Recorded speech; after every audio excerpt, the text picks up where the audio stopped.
Pemirsa, sedikitnya 2 rumah kontrakan di daerah Kembangan, Jakarta Barat rusak berat usai tertimpa tiang BTS. Tiang tersebut jatuh saat proses pemasangan karena penyangga tak kuat menahan beban.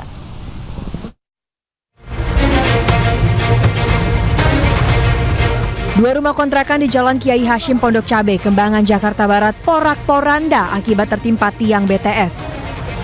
Tiang BTS yang rencananya dibangun setinggi 32 meter tersebut tiba-tiba jatuh saat proses pemasangan hingga menimpa atap rumah warga. Diduga, tiang penyangga yang menjadi tumpuan tidak kuat menahan beban hingga patah. Salah satu penghuni rumah mengaku nyaris menjadi korban, sebab peristiwa tersebut terjadi saat dirinya sedang tidur di ruang tengah. Saya nggak tahu lah, di dalam rumah saya. Jadi tahu-tahu itu aja roboh tiang towernya itu. Jadi saya juga nggak tahu. Ada 3 orang. Di depan saya malah lagi rebahan di depan aja. Ya itu pas di dalam ruang depan, dah.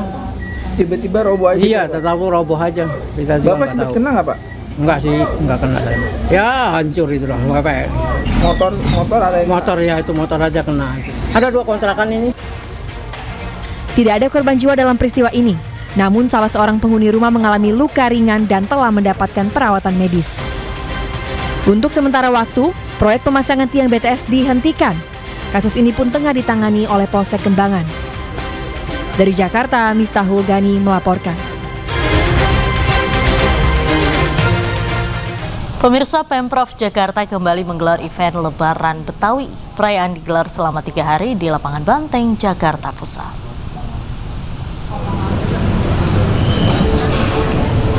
Perayaan pada hari ini dibuka dengan gelaran budaya khas Betawi. Sejak pagi, warga sudah hadir di Lapangan Banteng untuk menikmati beragam acara yang disuguhkan. Selain gelaran budaya, warga juga bisa menikmati aneka kuliner Betawi. Turut hadir Gubernur DKI Jakarta Pramono Anung. Pramono mengungkapkan Lebaran Betawi sengaja digelar di Lapangan Banteng karena merupakan tempat untuk merawat kebersamaan di mana berbagai kegiatan digelar di Lapangan Banteng. Berbagai kegiatan diadakan di tempat ini, maka saya mengusulkan untuk Lebaran Betawi diadakan di tempat ini dan alhamdulillah berjalan dengan baik, lancar dan acaranya tadi sungguh sangat berkesan. Secara khusus saya ingin mengapresiasi kepada Bamus Betawi dan juga Majelis Kaum Betawi sebagai penyelenggara kegiatan ini dan tadi dihadiri oleh seluruh tokoh Betawi. Dan sekaligus dalam kesempatan yang berbahagia ini saya ingin menyampaikan pemerintah DKI Jakarta segera akan merenovasi Museum Musisi Tamrin yang ada di Jalan Kenari. Anggarannya sudah tersedia, dalam waktu dekat ini kita mulai dan itu akan menjadi ikon baru bagi Jakarta. Pemirsa, Polda Metro Jaya menggagalkan peredaran narkotika jenis etomidate yang dikemas dalam liquid cartridge vape di wilayah Jakarta Timur. Dalam pengungkapan ini, polisi mengamankan 1.409 cartridge vape etomidate serta seorang perempuan sebagai tersangka.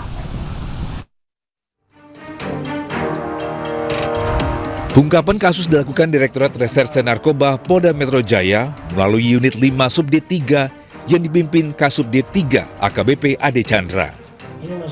Penindakan berlangsung di salah satu apartemen kawasan Cipinang, Jakarta Timur.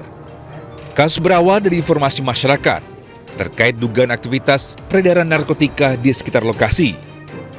Menindaklanjuti informasi tersebut, petugas melakukan penyelidikan hingga mengamankan tersangka wanita berinisial E di apartemen Basura. Dari hasil penggeledahan, polisi menemukan 1.409 liquid cartridge vape yang mengandung etomidate dengan berbagai merek atau logo. Selain ribuan cartridge vape, polisi juga menyita alat pres otomatis serta 3 unit telepon genggam yang diduga digunakan untuk mendukung aktivitas peredaran narkotika. Kami mengamankan satu tersangka wanita inisial E dengan barang bukti vape etomidate sebanyak 1.409 piece dengan berbagai macam warna yang bisa kita lihat di sini. Saat ini tersangka beserta seluruh barang bukti telah dibawa ke Ditres Narkoba Polda Metro Jaya untuk pemeriksaan dan pendalaman lebih lanjut. Dari Jakarta Selatan, Den Helmi Sajengbati, iNews melaporkan. Sebelumnya kerap disalahgunakan menjadi media zat narkotika, BNN mengusulkan agar dibuat aturan pelarangan rokok elektrik atau vape. Berdasarkan uji laboratorium pusat BNN terhadap 341 sampel cairan vape, 11 sampel diantaranya mengandung narkotika.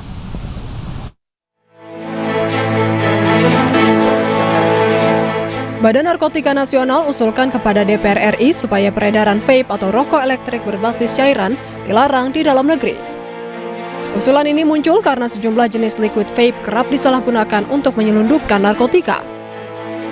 Dalam rapat dengar pendapat membahas RUU Narkotika bersama Komisi 3 DPR RI di Kompleks Parlemen Senayan, Jakarta hari Selasa, Kepala BNN Komjen Pol Suyudi Aryo Seto menjelaskan berdasarkan uji laboratorium pusat BNN terhadap 341 sampel cairan vape, 11 sampel mengandung sintetik cannabinoid, 1 sampel mengandung metamfetamin atau sabu, sementara 23 sampel terbukti mengandung etomidate atau obat bius. Dengan adanya fakta-fakta di atas menjadi sebuah harapan besar bagi BNN agar pelarangan vape dapat diterapkan di Indonesia. Karena vape terbukti telah disalahgunakan menjadi media untuk diisi etomidate. Kami memandang bahwa jika vape sebagai media ini dilarang, maka peredaran etomidate juga dapat diatasi secara signifikan, selayaknya sabu yang selalu memerlukan bong sebagai media untuk mengkonsumsinya. Diketahui sebelumnya sejumlah negara ASEAN telah melarang penggunaan vape seperti Vietnam, Thailand, Singapura, Brunei Darussalam, hingga Laos. Tim Liputan iNews melaporkan. Pemirsa, Direktorat Reserse Narkoba Polda Metro Jaya dan jajaran Polres mengungkap 1.833 kasus dugaan penyalahgunaan narkotika selama bulan Januari hingga Maret 2026. Dari pengungkapan tersebut, polisi menangkap 2.485 orang tersangka.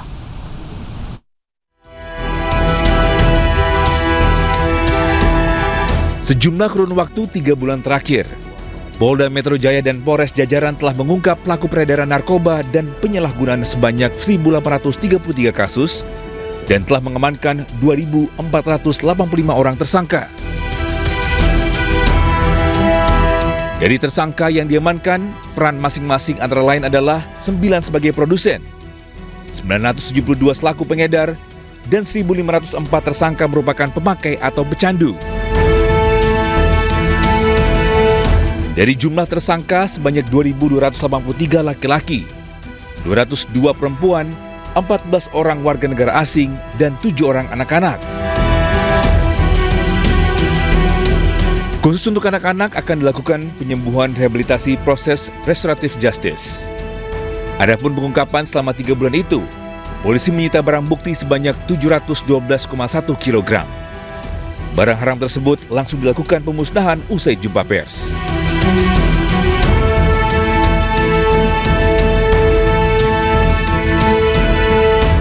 Dari data yang saya sampaikan ini menunjukkan bahwa kondisi Jakarta dan sekitarnya ini sangat rentan terhadap peredaran maupun penyalahgunaan narkoba.